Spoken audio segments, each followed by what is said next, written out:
सिंह राशि। जय माता की मित्रों, आज चर्चा करते हैं सिंह राशि या सिंह लगन के विषय में और 3 ही ग्रह की बातें करेंगे। बाकी ग्रहों के विषय में हम लोग चर्चा नहीं कर रहे हैं क्योंकि बाकी ग्रह बहुत जल्दी चेंज होते हैं या प्रत्येक राशिफल में हमने बताया है और बराबर ऐसे भी पार्ट देते हैं तो बताते रहते हैं। चंद्रमा और सूर्य का विशेष इफेक्ट होता है मंथली प्रिडिक्शन और डेली प्रिडिक्शन में, लेकिन हम लोग चर्चा कर रहे हैं पूरे साल भर के लिए, मतलब मार्च 2023 तक। शनिदेव का चेंजेस 30/4/2022 को होगा। उसके बाद में ही मई से ही आप इन फलों को समझने का कोशिश कीजिएगा। आपकी सिंह राशि या सिंह लगन के हिसाब से शनिदेव सप्तम स्थान में विराजमान होंगे, कुंभ अपने मूल त्रिकोण में, और गुरुदेव आपके अष्टम स्थान में विराजमान होंगे अपनी मीन राशि में, और राहुदेव आपके भाग्य स्थान में। आपके लिए समय बहुत अच्छा है। आपको इस समय में बहुत सी चीज़ों का फायदा होगा, बहुत सी चीज़ों से आपकी दूरी बनेगी और बहुत से काम आपने पहले छोड़ दिए थे कोई समय में, वो इस समय में चालू होंगे। कोई छुपे हुए काम किसी कारणवश या समय अभाव की वजह से जो भूल गए थे या जिन कामों को आपने छोड़ दिया था, इस समय में वो चीज़ आपके दिमाग में क्लिक होगी और कुछ उसके बारे में आप कोशिश करेंगे। खासकर वेदाध्ययन हो, खासकर रहस्य से संबंधित कोई तंत्र मंत्र से संबंधित किताबें या पुस्तकें हो, ज्योतिष से संबंधित कोई ज्ञान हो, इस समय में आप उसके विषय में कुछ ज़्यादा आकर्षण रखेंगे या आकर्षित होंगे, या उसमें और ज़्यादा आप अपने दिमाग को लगा के बहुत ज़्यादा ज्ञान को ग्रहण करेंगे। शनिदेव आपके सप्तम स्थान में विराजमान होने की वजह से इस समय में आपका कोई पार्टनरशिप का बिजनेस हो या कर सकते हैं, या आपकी शादी नहीं हुई है तो शादी हो सकती है इस पीरियड में, या फिर आपके साथ पहले किसी समय में कोई पार्टनर जिसको आपने छोड़ दिया था या उसने आपको छोड़ दिया था, वो वापस आके आपके साथ ज्वाइन हो सकता है, कोई काम धंधे के विषय को लेकर हो या और कोई चीज़ के लिए। तो वैसा कुछ असर इस समय में शनिदेव का आपको प्राप्त हो सकता है। भाग्य भाव में राहु विराजमान है, यहाँ पे शनिदेव की पूर्ण दृष्टि है। इस समय में आप धर्म से संबंधित बहुत से कामों से विमुख हो सकते हैं। जैसे रोजमर्रा के काम आप डेली पूजा पाठ वगैरह करते हैं तो हो सकता है उससे कुछ दूरी बन जाए, अचानक समय अभाव की वजह से हो, या मन में कुछ ऐसी फीलिंग आए कि नहीं करना है, लेकिन आपके मन से धर्म नहीं निकलेगा, आपके मन से वो काम नहीं निकलेंगे। केवल फिजिकल वो दूरी आपकी इस समय में जो ग्रहों की वजह से है वो बन सकती है। पंचम लगन को देखेंगे, अपने शत्रु सिंह राशि सूर्य की राशि को, तो यहाँ पे शारीरिक पीड़ा में कुछ बढ़ोतरी कर सकते हैं। इस समय में आपकी अगर पहले से कोई पीड़ा चल रही है तो वो लंबी चल सकती है, तो उसका थोड़ा ध्यान रखना है आपको। और उसके लिए कुछ खास बात है कि अगर आपकी जन्मपत्री में सूर्य योग कारक है या आपकी दशा महादशा इस समय में बहुत अच्छी चल रही है, तब इस पीड़ा का निवारण हो जाएगा। या फिर आपके लग्न स्थान या सप्तम स्थान में शनिदेव का अष्टक वर्ग में अंक बहुत ज़्यादा है तो वो पीड़ा प्राप्त नहीं होगी।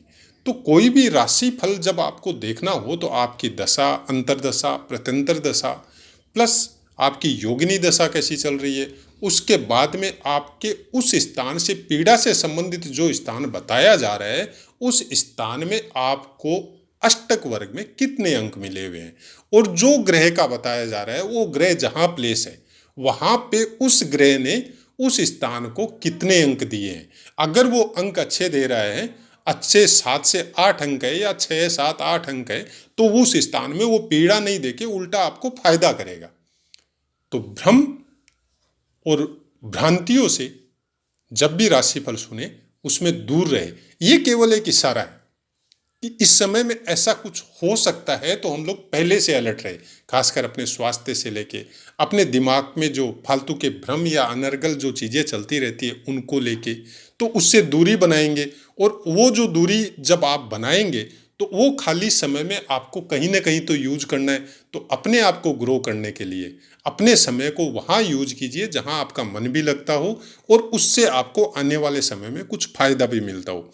गुरुदेव अष्टम स्थान में अपनी राशि पे बैठे हैं, तो कुछ पुराने जो चीज़ मैंने बताया था कि वो आपको वापस प्राप्त हो सकते हैं, वापस मिलान हो सकता है उनके साथ।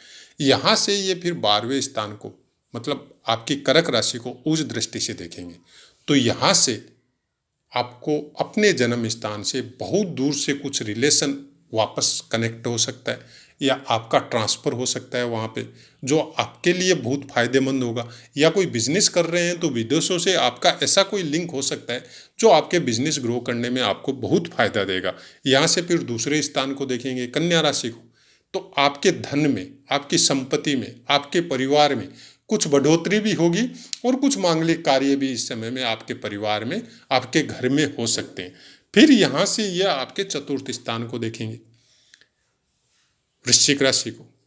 धन संपत्ति के मामले में हो, स्थायी संपत्ति, जमीन जायदाद हो या कोई सुख के साधन हो, वो सब में कुछ इस पीरियड में बढ़ोतरी हो सकती है, जो कि शनिदेव भी इस घर को देखेंगे तो वो भी चतुर्थ घर को यहाँ से अच्छा ही फल देंगे। हालांकि वृश्चिक राशि है, मंगल की राशि है, लेकिन शनिदेव खुद धनिष्ठा नक्षत्र में गोचर कर रहे हैं और मंगल देव अगर आपका शुभ गोचर चल रहा है या मंगल देव आपकी जन्मपत्री में बहुत अच्छे योग कारक है तो इस समय में ये शनिदेव का गोचर चतुर्थ स्थान के लिए बढ़िया बन के जाएगा। स्थायी संपत्ति के मामले में हो, परिवार के मामले में हो, धन संपदा के मामले में हो, या फिर बहुत अच्छा कोई परिवार में बढ़ोतरी जैसा कोई चीज़ भी, जैसे किसी का शादी विवाह हो गया, कोई बच्चा हो गया, तो ऐसा कोई काम इस समय में आपका हो सकता है। हायर एजुकेशन, बहुत बड़ी एजुकेशन जो विदेशों में जाके लेनी हो, तो गुरु और शनि के योग की वजह से ये चीज़ इस समय में आपकी सफल हो सकती है। राहु देव भाग्य भाव में कभी भी गलत फल नहीं देते। यहाँ पे राहु देव आपको धर्म से संबंधित काम करवाएंगे, धार्मिक आयोजन घर में करवाएंगे, केवल उनसे आपकी दूरी हो सकती है शनिदेव की वजह से, क्योंकि शनिदेव नीच दृष्टि से यहाँ पे भाग्य भाव को देखेंगे तीसरी दृष्टि से, तो उससे आपकी दूरी हो सकती है, लेकिन काम नहीं रुकेंगे। आप अपनी जगह किसी दूसरे को प्लेस करवा देंगे। जैसे हवन हो रहा है और आपको कोई अचानक से ऐसा कोई काम आ जाएगा और आप अपने घर के ही मेंबर को किसी को वहाँ पे प्लेस करवा देंगे कि आप मेरी जगह बैठ जाओ, लेकिन काम चलेगा, मतलब दूरी नहीं बनेगी आपकी, लेकिन आपके साथ दूरी बन सकती है। आप उन कामों से विमुख नहीं होंगे, आपका शरीर उस काम से विमुख हो सकता है। तो कोई भी ग्रह का जब देखना हो तो ग्रह का जो कारकत्व है उसके अनुसार देखना पड़ेगा आपको। एकदम से हम लोग ये समझ ले कि वो पूरा खराब फल मिलेगा, ऐसा कुछ नहीं होता है। परिवार में बहुत सी चीज़ें ऐसी होती है जो पर्टिकुलर, जब शनिदेव, राहुदेव या गुरुदेव के जब पहले हमने पाठ दिए हैं चेंज होने के, उस समय में बहुत कुछ बताया है, तो उन पाठों का आप अध्ययन कीजिए। शुभ गोचर वगैरह कहाँ होता है, कैसे होता है, वो पाठ भी मेरे बहुत पहले से दिए हुए हैं। अगर आप उन पाठों का अध्ययन करके कुछ नोटिंग करके भी अपने पास रख लेते तो आपको बहुत कुछ पता चलेगा ज्योतिष के बारे में। और हमारा यही कहना है, आप ज्योतिषी बनो मत बनो, ये इशू नहीं है, लेकिन आप ज्योतिष का चाहे 2% भी ज्ञान रखो जरूर, क्योंकि जो पूर्वजों ने, हम लोगों के पूर्वजों ने जो हम लोगों के लिए दिया है वो हम लोगों की भलाई के लिए दिया है, नहीं कि हम लोगों को भ्रमित करने के लिए, बिना मतलब की दिमाग में भ्रांतियां रखने के लिए, ये सब के लिए नहीं दिया है। उन भ्रांतियों से निकले, उन भ्रम के वातावरण से निकले और अपने आप को और अपने समय को अच्छे काम में लगाइए, खुद को पॉजिटिव रखिए। हर ग्रह का निवारण हम लोग खुद है, खासकर हम लोगों का दिमाग है। जितने ज़्यादा पॉजिटिव रहेंगे उतना ही अच्छा फल ग्रह देगी। और ग्रह का परिवर्तन एक विशेष इफेक्ट करता है आपकी दिनचर्या को, कि आप उस समय में ये सब सोच रहे थे या ये सब काम कर रहे थे, आपकी रोज़मर्रा की लाइफ ऐसी थी और परिवर्तन के बाद में जस्ट थोड़ी चेंज हो गई। ये आप खुद भी महसूस करते होंगे, जब भी ग्रह का चेंजेज वगैरह होता है तो हर आदमी महसूस करता है, हर जीव महसूस करता है। तो उसी के अनुसार अपने आप को बनाइए और उनको पॉजिटिव वे में समझने का कोशिश कीजिए। और बाकी कोई बात है, पाठ से संबंधित कोई क्वेश्चन है आपका, तो आप कमेंट कीजिए, आपको 100% आंसर मिलेगा।